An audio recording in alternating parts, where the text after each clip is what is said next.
What is up, guys? Delboy here. So, Josh Taylor systematically breaks down and outclasses Ohara Davies in a 7th round stoppage victory, and we have to say it was an impressive performance. When I was talking about this fight on the lead up, I really felt that I found it hard to split them, and I actually picked Ohara Davies by knockout, late stoppage, and I got that one totally wrong. I felt this fight would be essentially a coin flip, and I just went with Ohara Davies.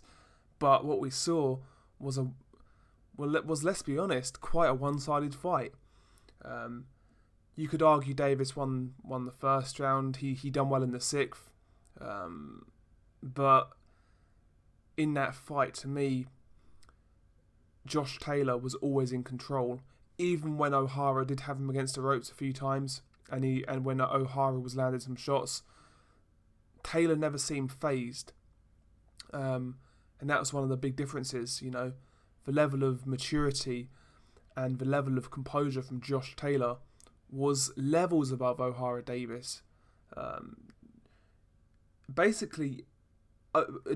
Literally, to me, Josh Taylor was better in every single department. In my prediction video, I did state that Josh Taylor was he's a better technician. He's got a better boxing ability. He's got a better punch variation. He works the body better.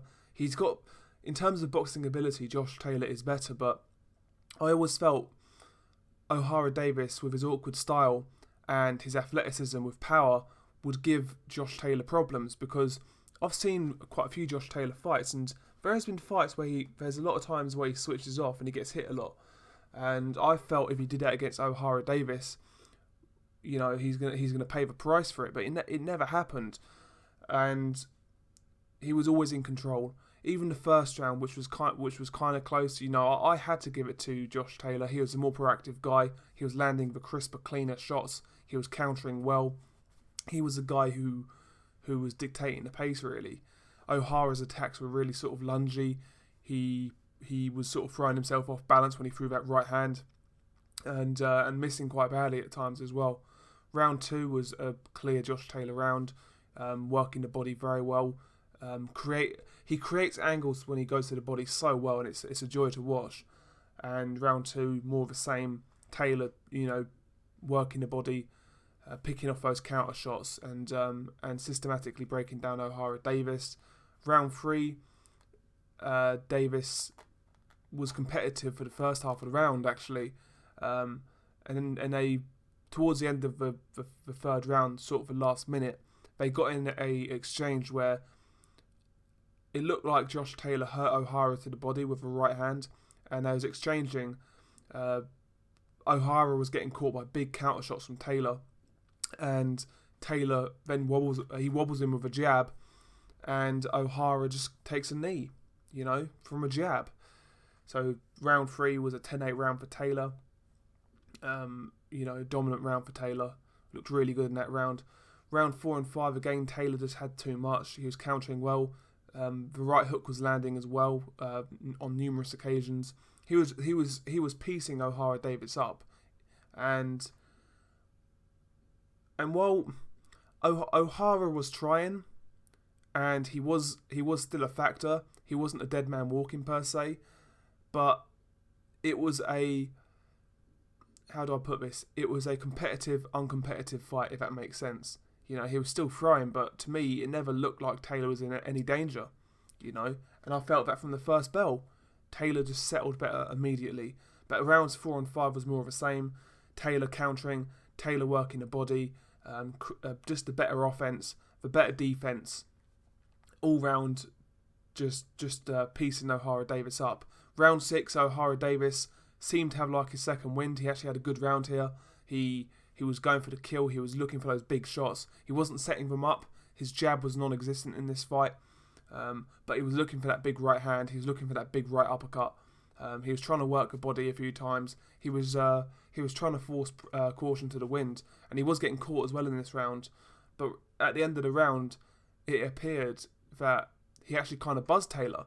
So round 6, it was looking like maybe Ohara's not quite out of it. But round 7, again, Ohara does try to come out, and he's kind of following Josh Taylor around the ring, looking for big shots, and Taylor catches him with like a short right hook on the move, an outstanding punch, and that drops Ohara Davies. Ohara Davies beats the count. He didn't look badly hurt. Then obviously the referee calls them to fight again, and then Ohara Davies turns his back, and he wants no more. He quit. So Josh Taylor won by 7th round TKO / retirement. So yeah, Josh Taylor done his thing. He was outstanding. One thing I felt Taylor actually didn't get that much credit for in this fight was the way he utilised his high guard. You know, a lot of those shots Ohara was throwing was landing on the arms and was landing on the gloves, and that's all well and good, because I can see when a high guard is working, and Josh Taylor's high guard was working. But a lot of boxing fans, when they score fights, they seem to disregard the high guard. We saw that against when Badou Jack fought James DeGale. To me, that fight was a robbery, and it was clear that Badou Jack won that fight. You know, unless these guys were counting shots that DeGale landed on his high guard, and that's what I think some people done. I just think some people just don't like that style of defense for whatever reason. But Josh Taylor, his guard was very, very tight when it had to be. He was slipping a lot of shots as well. I felt Taylor defensively was the best I've seen him, because Taylor does switch off like I've said, and he did still get hit in this fight, don't get me wrong, but I just felt he was a lot more sort of aware of the defensive side of things, you know, and that was and he really impressed me, actually. He really, really impressed me. I have been high on Josh Taylor, but I felt he could come unstuck here, but he didn't, and he looked outstanding. Where does he go next? He's 10 fights in now. 10 fights, 9 by way of knockout, undefeated. He's got the world at his feet. I mean, they're talking about a big fight in Scotland between him and Ricky Burns. I think that's a big fight, but at this stage of their careers, I don't think Ricky Burns has anything for Josh Taylor. I mean, he's tough and he'll take him rounds, but is he really going to give Josh Taylor any problems right now? I can't see it. A 34-year-old Ricky Burns, to me, is not going to give Josh Taylor any sort of problems at all. I just don't see it. But yeah, I mean, for his next fight, they're talking Ricky Burns. I wouldn't have any problem with that, to be honest, because it's a big fight in Scotland, and for your 11th fight, it's still a good name to fight, you know.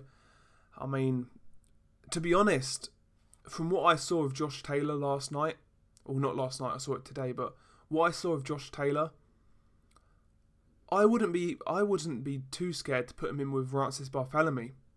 I really wouldn't, especially how Barthélemy looked last time out. You know, I really wouldn't. I don't think he's too far away from that type of fight. I really don't. And yeah, I think the key now for Josh Taylor and his team is just for him to get the right fights at the right time. He's closing in on that world level, and yeah, we just need to see him get the right fights. He's had a big domestic clash against Ohara Davies, 2 of the up and coming guys. He's got the victory. It's going to propel him to bigger things. So yeah, I was really, really impressed with Josh Taylor. I've got to reiterate it, because as I said, I got this one badly wrong. But he was so impressive, and it was a joy to watch, actually. Some of the angles he creates to get those body shots in, and the way he pivots around his opponent as well, in and out, it's really, really good to see. So Josh Taylor's got the world at his feet. As for Ohara Davies, where does he go from here? To me, obviously Ohara Davies, he actually started out at lightweight. Would it be worth Ohara going back down to lightweight? I'm not sure if Ohara can make it. He was a big lightweight. Maybe he can't make a weight. I'm not sure. But yeah, why not try and go down to lightweight? I think that could be a good move, and sort of look at the domestic side of things there, and then sort of take it from there. If he can't make lightweight, where does he go? I mean, maybe he could go down the British title route. You know, fight somebody like Tyrone Nurse or Jack Catterall. You know, something on those levels. I wouldn't be surprised to see Eddie Hearn put Ohara Davies versus Tommy Coyle. I could see that one happening, you know. But yeah, I'm sure. Listen, Ohara Davies, he did get exposed, but he's still relatively young. He does have some natural athleticism and some natural ability and power. He can still improve, and he can still be in some fun fights. So I wouldn't write him off. I wouldn't write him off just yet, to be honest. But that type of defeat is hard to come back from. He wasn't just beaten; he was humiliated. He was. It looked like a man against boy at times. Some people said it was competitive. Listen, he was throwing shots back, but I didn't think it was particularly competitive, to be honest. I felt it was a relatively straightforward job from Josh Taylor. Just how I see it. But what do you guys think of both guys? Where do they go next? What did you guys think of the fight? Peace.